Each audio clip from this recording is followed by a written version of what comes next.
Bantersnatch. This is the Bantersnatch. Awesome. Candace.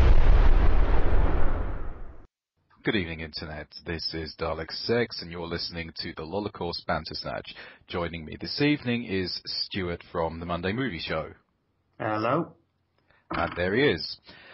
Stuart, before we get things properly underway, what is your favourite movie if you're like in a desert island situation and you can only take one with you? Stand By Me. Really? Yeah, it's the only film that I deem perfect. I never see it that a movie is perfect.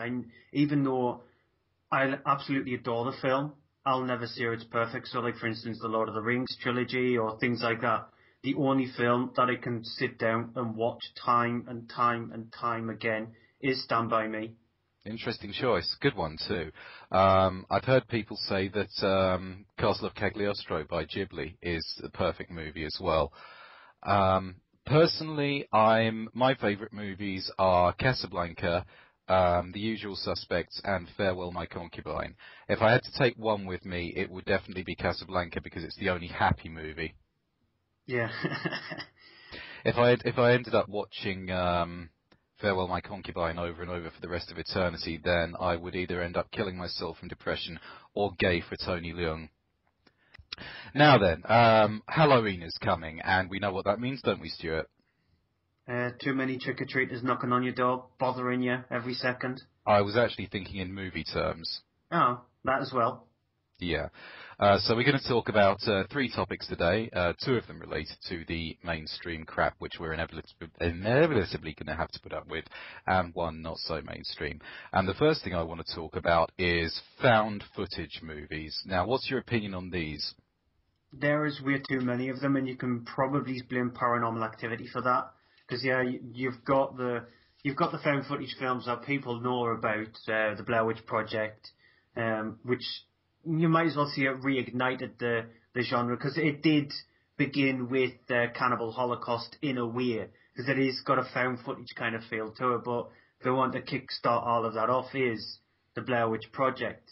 And then once Paranormal Activity came out, then you just got a deluge of them, and there are too many of them. It's a genre that doesn't bring anything new to the table.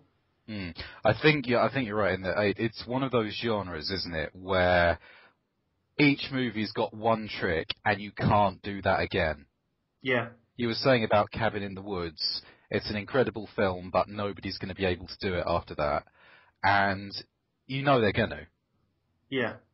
Definitely, because the Cabin in the Woods kind of thing has been done a million times before. But like you said, with the Cabin in the Woods, they tried something different, and it's that thing where a movie like that has only once in like 10 years. You'll have to wait like another 10 years before you get that kind of movie, which reignites a genre, because that's what the horror genre needed. It needed to go kick up the arse, and it hasn't had that for quite a while. And Cabin in the Woods did that, and the found footage genre, I don't know what can be done with it. So I'm going to review a film called Apartment 143. And because the way found footage films go on, they always seem to take their time, they build up, and then you get the payoff in the last half an hour. Well, with Apartment 143, it just went, screw it, and we'll start at it from the start, and that's it. It's going to all happen. And that's been the best found footage film I've seen in a while. Right. My favourite is definitely Cannibal Holocaust. That is a movie that is so good that I have described Cannibal Holocaust. I have synopsised it for people who have no interest in horror films at all, and have actually said to me, wow, that actually sounds really interesting. I'd like to see that. Yeah. One that I think deserves plaudits for trying something different is actually what I consider to be the worst found footage film in existence. Can you imagine the one I'm talking about? Oh, there's too many. The worst one I've seen is Your Devil Inside. That's god awful. I wouldn't actually class that as a found footage movie. I was thinking more about the space one. Is it Apollo 13? Apollo 18. The one where they go to the moon and it's made of spiders. Yeah. There's just so much wrong with it. And like the fact that they can run in space, I I could devote a whole Bantersnatch to how bad that film is. Yeah, it's executive produced by Timur Bekmambetov as well, and he's after doing Wanted, he hasn't a clue what the hell to do, and so he thought, let's do executive production on film so people don't know what I'm doing, and he did that movie, and I saw it at the cinema, and I remember people's reactions coming out of it was like, what the hell did we watch? Yeah. Do you rate the Wreck films at all? I love the Wreck films, apart from the third one, because I like the idea of what they did with it. They ditched the found footage stuff after the first 20 minutes, and I liked that idea, but it just didn't work for the film series itself, and I loved Wreck 1 and 2. Mm-hmm. I'm not a fan personally. It's weird because all my friends have the same kind of horror film taste to me, and they all went gaga over it, and I just couldn't see it personally. This is the Bantersnatch. Right, moving on. Another staple that we're seeing a lot of at the moment, exorcism movies. Now, I'm personally not a fan of the original Exorcist. I think it was obviously very hard-hitting at the time, but I think that if you re-watch it, it doesn't really have any value beyond being transgressive. You're one of the only people who I actually agree with. For instance, Mark Kermode, a brilliant movie critic, he rates that as his favourite film of all time, but I can't see it. The film, I understand what it brings to the genre, but I can't see why people go gaga over it. It is an okay film, but it's nothing very special. And exorcism movies, they're boring. I actually have a bit of a soft spot for the genre, for the reason that on the one hand they are quite safe entertainment movies. When you rent an exorcism movie for the evening, you know exactly what you're in for. You're in for creepy preachers, you're in for a woman strapped to a bed. So on the one hand, it's a very, very popcorn movie genre. But on the other hand, it is still a genre where you could conceivably get some original scares, where you could see something that makes you go, whoa, what the hell was that? And there's a lot of moments in the Devil Inside trailer that tick those boxes for me, like when the woman's limbs snap backwards, and I thought, wow, I've never seen that before, I want to see that film. And unfortunately, it was one of those, all of the good bits are in the trailer films. Yeah. Worst film is one of the worst films I've seen this year, actually. Yeah. I heard that do you know what the difference between the UK release and the American release of Devil Inside was? No.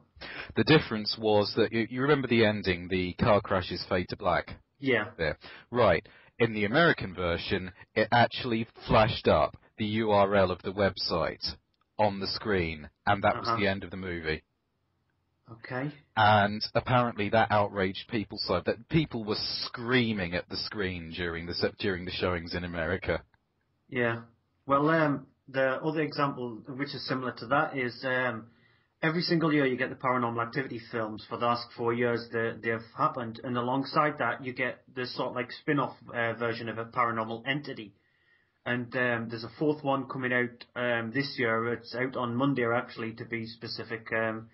And they've sort of like, in a way, they've copied what Paranormal Activity did. So the first one is, again, it's in a house, and they're getting affected by what's in the house. And then after that, they decided to go a different route. And with the third one, they went with a possession kind of film, with somebody being possessed by it. And it's an absolute god-awful movie. But at the start of the movie, there was no intro at all, so there was no opening credits. And at the end of the film, there is no closing credits. If you go onto IMDb, you will see no director attached to the film at all. And there's actually no proper actors and actresses attached to the film. So it's like they're trying to say it is a found footage possession movie. Mm-hmm. I would actually debate with you whether or not other things do try to copy what Paranormal Activity did, because Paranormal Activity is a film. The hook is that they're in the house and there is a thing. Yeah. But if you think about the plot, it's essentially a love triangle. It's a love triangle between the girl and Micah, or whatever his name is, and this thing, and they don't realise that it is about two men fighting over a girl.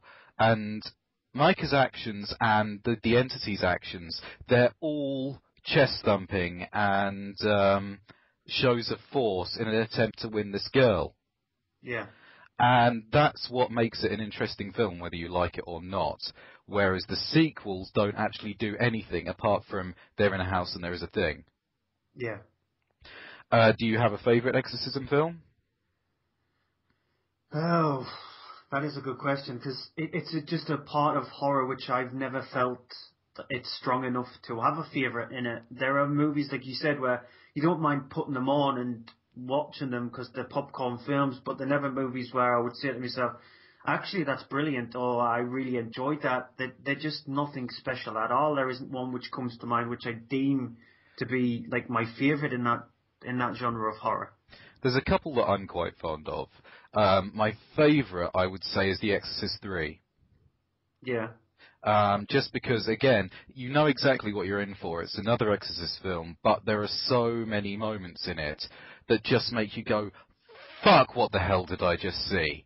Like the statue looming up behind the woman, and the bit with the old woman crawling across the ceiling like a spider, and the giant pair of scissors that just comes out of fucking nowhere. Yeah. The other one that I have a sneaking fondness, quite recent, is The Last Exorcism. Yeah, I was going to. That's probably closer to the top of my list. The Last Exorcism. It's just the last 10 minutes let it down. Yeah, they do. I mean, sorry for spoiling anyone, but they pull a bit of a Wicker Man ending. Yeah. And it doesn't quite work. But after watching it, despite how disappointed I was with the ending, I still liked it in hindsight because, again, it's like Paranormal Activity, when you go back and analyse what's actually passed in the film, it's about the characters. It's about this weird family dynamic which is existing in paranormal circumstances. And in the case of Devil Inside, it's about paternal protection specifically, because there are three main male protagonists in the film: the exorcist, the girl's mother, and the demon. Yeah. And the twist at the end, again, spoilers, is that she was carrying this entity in her uterus. So all three of them are sort of like either real fathers or proxy fathers. You've got the exorcist, who is trying to protect children because of a need to allay his own guilt over things he's done in the past. Yeah. Got the father, who is the sort of completely straightforward, out to protect his biological daughter, and the entity is trying to protect its offspring via her. Yeah. So even though the ending left me cold, it's one that made me look back on everything that happened in the film and thought, yeah, I see now. And it spawned a sequel, because the sequel's out next year. Yeah, I'll be interested to see that. Probably be shit, but you know. Probably, yeah. We'll try anything once, won't we? Yep, definitely. Especially when it comes to horror. Absolutely. Everybody pissed on Silent Hill 4. I thought it was brilliant.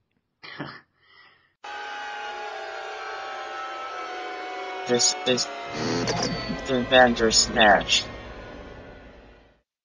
Anyway, not to get into games though, the third thing I want to talk about, I'd like to hear about horror movies that you've seen, or even not horror movies, but that have a horror element to them, that have really freaked you out because it handles something that you didn't expect to be frightened by. Yeah, well, the thing with a horror movie is, I deem a horror movie to be ultimately successful if it has actually managed to scare you. If it is that kind of film. So if it's a movie where it just concentrates more on gore, then you're not going to get much scares in the film itself. But if it's a movie where its ultimate goal is to scare you, then it's worked. The last film that managed to scare me was a French film called Il, or Them. It's a home invasion film. It's not specifically horror in context. It's not like ghosts or anything like that. But it's a French horror film where it's a couple in this huge, massive house getting terrorized by these kids. A slight little spoiler there, who, because she's a teacher and these kids from her school has terrorized them. And it works so brilliantly because it doesn't rely on any. It is cliche ridden, but it doesn't. It knows what it's doing, and it follows a checklist, and it hits these bullet points perfectly. It's dark and it's tense, and you expect that kind of thing. Yeah. What you're describing to me sounds an awful lot like the way in which John Carpenter's Assault on Precinct 13 is a zombie movie, but it isn't. Yeah. Yeah. Yeah, I agree with that. Society, I think, is one worth talking about. Definitely, because you're not expecting what happens at the end. The ending, it's quite a tense, creepy movie. Yeah. But it goes from that to one of the most incredible and notorious endings in cinema history. And if you're not interested in watching the film, but you want to hear what we're talking about, do a YouTube for Society Final Scene. You just have to see it to believe it. You really do. Completely agree with you on that one. It is that shocking film, because when you watch the movie, when I originally watched Society, I think it was on some like BBC Two really, really late at night when I first watched the film, and I was bored for like the first hour. It's like you're not paying attention to it, so when the final shock arrives, it absolutely takes you sideways. Definitely. Another one. Do you favour Christoph Gans at all? Yes. Necronomicon. For those of you who don't know, Necronomicon is a Twilight Zone style trilogy of short stories in the style of movies like The Twilight Zone. And the third story is called Whispers, and it's very loosely based on Lovecraft's The Whisperer in the Darkness. Now, spoilers again. The Whisperer in the Darkness, the final shock in it is that this guy is talking to his old friend, but his old friend says he's very sick and he doesn't want him to see him like this. So for the whole story, he's talking to him from behind a curtain, and he can only hear his voice. And at the end of the story, he opens the curtain and the guy is a brain in a jar. Yeah. Which, in Lovecraft's time, would have been quite shocking. But, nowadays you see a brain in a jar, you think Futurama. Yeah. What Christoph Gans did with The Whisperer in the Darkness, he just made it more fucked up in more ways than you can possibly imagine. They take the Migo, the fungi from Yoggoth, which was a poem by Lovecraft that he wrote about a nightmare that he had while he was in school. And instead of taking people's brains out and putting them in a jar, they put them inside their own uterus, and the brain is then devoured by their own young, fully conscious and able to cry out for help. And it sounds like the most stupid, campy idea, but after watching it, it came out of nowhere so much that I just thought, Christ, that's like somebody filmed my worst nightmare and made me pay to watch it. Yeah. That's one of the reasons why I was so excited when he was announced to do the Silent Hill movie. He's not doing the sequel, though, is he? No, he's not. But can you imagine if there is another film, which the only other film in a while that's actually quite shocked me was the film Inside, the French film Inside, by Alexandre Bastillo and Julien Mourier.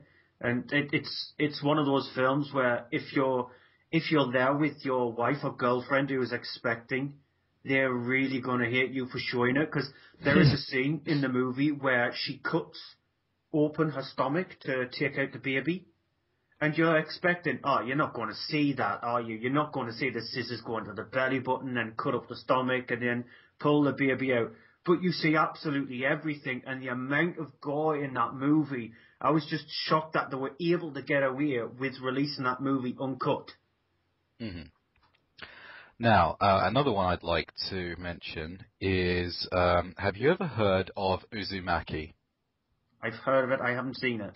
It's a horror comic by a guy called Ito, who's got a fucking screw loose. Seriously, it's a very it's 4 books in length, so it's like a proper Clive Barker epic. Yeah. And I won't go into the meta story behind what is happening, but there's this town, and everything is going spiral shaped. Uh-huh. And it's one of those films where it's just scary because it is. There's no way you could sit down and think, okay, what's scary? Spirals. People going spiral are scary. And people are just curling up into spirals. And it's not just people, it's like patterns in the air, patterns on the ground, everything is going spiral shape. And there's not really even any implication that there's any evil going on here, that there's any malice, any attempt to cause harm. Everything is just going spiral. Yeah. But in terms of body horror, that's a profoundly awful thing. Yeah. People are just like you curling up into spirals and you can hear their bones cracking. And it's just horrendous. They made a movie of it. The movie is awful. Absolutely one of the worst pieces of bargain basement acting I've ever seen. But even through the shitty production values, it is decent body horror, low budget body horror, just because of what is happening. I'd highly recommend anyone watch the book, and certainly, but if it creeps them out, then take a look at don't torrent the film, obviously, because we don't recommend things like that. But find some way of watching it, shall we say, because it's just. Again, it's the Killer 7 argument, as Yahtzee would put it. You got to see it because you'll never see anything else like it. Yeah. Is there anything that deals with elements of horror, but doesn't set out to be horror, that you recall as really freaking you out? I mean, I think Doctor Who excels at this sometime because it has not really a remit as a kids show. Yeah. But it has to be family friendly, so they can't show anything too explicit. And so because of that, they have to come up with stuff like The Weeping Angels, where there's actually no gore, but it's the idea that scares you. I remember being scared to death of the Vervoids when I was a kid. But is there anything you can think of like that scares you out of a place that isn't actually horror? That is a good question. As a kid, the thing that used to scare me a lot was the TV series Nightmare. Oh my God, the catacomb bite. Yeah, it was just when they had the spyglass up against the eye shield, and when there was listening into the conversation, and then when the bad guy realised they were listening in on the conversation, and then there was a fireball getting sent their way or something like that. Watching that as a kid, you think to yourself, didn't get away with showing that on TV at this time of day? Or just things like when you watch Are You Afraid of the Dark? What used to be shown on Nickelodeon, or even things like Ren and Stimpy, cartoons like that. You think they're getting away with that, the violence and stuff like that in those kind of cartoons. They're getting away with that kind of thing. Mm-hmm. Nightmare was one of those shows that irritated me immensely, but I still couldn't stop watching it because the fact that they had to run away from things, but they couldn't see where they were going. It was sort of like one of those nightmares where you're trying to run away, but you can't. Yeah. And one that I rate quite highly. Have you ever watched Full Metal Alchemist? I love Full Metal Alchemist.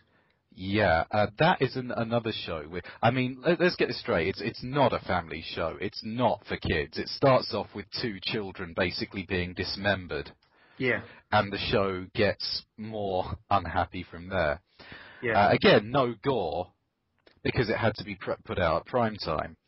But Full Metal Alchemist has a lot of elements like the start of the show, which I just mentioned, the fact that he has metal limbs that he can transmute, the fact that one of the secondary villains in it is a cannibal. It plays all the time with body horror. Yeah. I think my favourite episode of Full Metal Alchemist is The Night the Chimera Cried. Uh-huh. You remember that one? Yes. Yeah.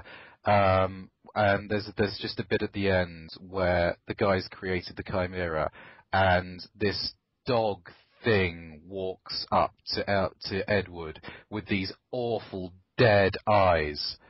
And Edward looks up at the guy and says, "Where's your dog?" And then the dog looks up at Edward and says in a human voice, "Big brother, play with me, play with me." And he says, "And where's your daughter?" I was like, Christ, really?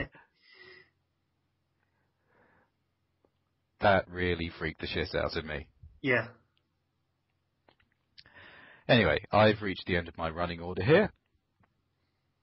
There is just one thing I need to add to the found footage one. There's a film coming out called VHS, which I've seen, and it's one of these movies which is trying their best to do something different with the found footage film, because it's one of those ones where it's like an anthology. There's like 5 different stories in it. Mm-hmm. But it is the first time that I've seen a found footage film where it's trying to attempt to do something different, and for the most part it does work with some of the stories in it, because some of the stories in it are really freaky. So people should keep an eye out for VHS. Mm-hmm. Good. Well, that's a good recommendation. I'll knock one back at you. I keep meaning to ask you if you are into Marble Hornets yet. I've watched the first 2 episodes on your suggestion, but I keep on forgetting to watch the rest. Mm-hmm. It's a great. I'm very surprised that at 5 minutes per episode, it's lasted 50 episodes now, I think. Yeah. But it's done it because it gets criticised because every episode is expected to be a game changer episode, and every episode kind of is, but keeping things the same at the same time. But it survived because they turn things around every series. The first series is to do with building up the Slender Man as the big bad. Yeah. Then the second series, it starts to imply that the human characters that are involved are actually more twisted and more potentially dangerous than anything supernatural that the show is throwing at you.